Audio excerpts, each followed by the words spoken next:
আসসালামু আলাইকুম। Turning point with Fahia YouTube চ্যানেলে আপনাদের স্বাগতম।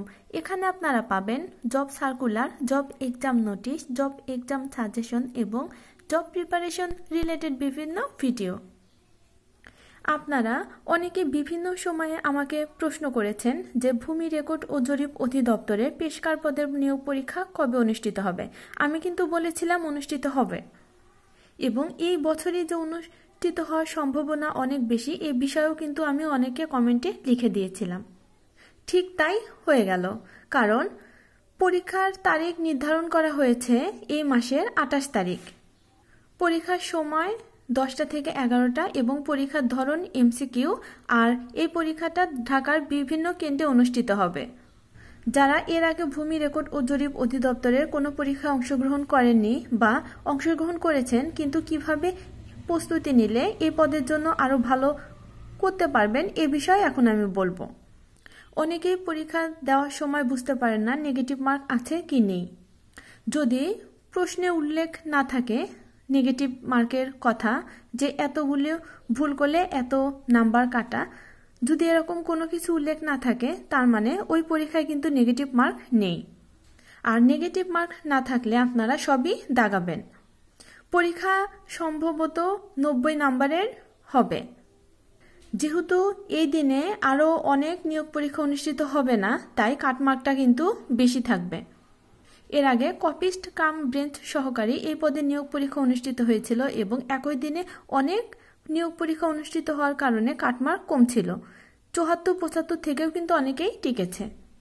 যেহেতু পেশকার পদটা কপিস্ট কাম ব্রেঞ্চ সহকারী পদটা থেকে অনেক ভালো, তাই এই পদে প্রতিযোগিতাটা অনেক বেশি হবে এবং নিয়োগ দেওয়া হবে বেশ কয়েকটি ধাপে।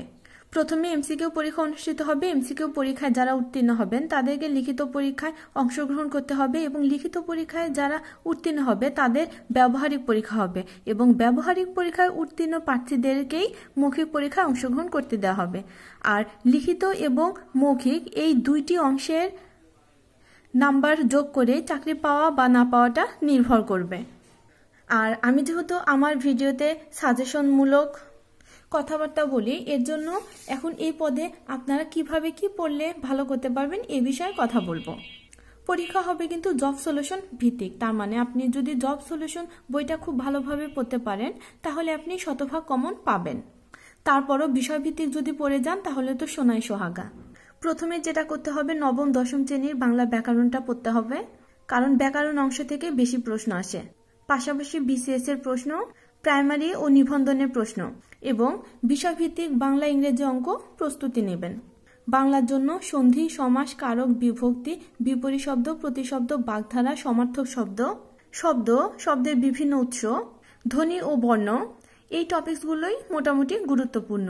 এবং সাহিত্য অংশের জন্য 11 জন কবি সাহিত্যিক, ইংরেজির জন্য participle, gerund, right form of verb, synonym, antonym, idioms and phrase, narration, voice, degree, correct spelling, subject, verb, agreement এবং পার্ট অফ স্পিচ।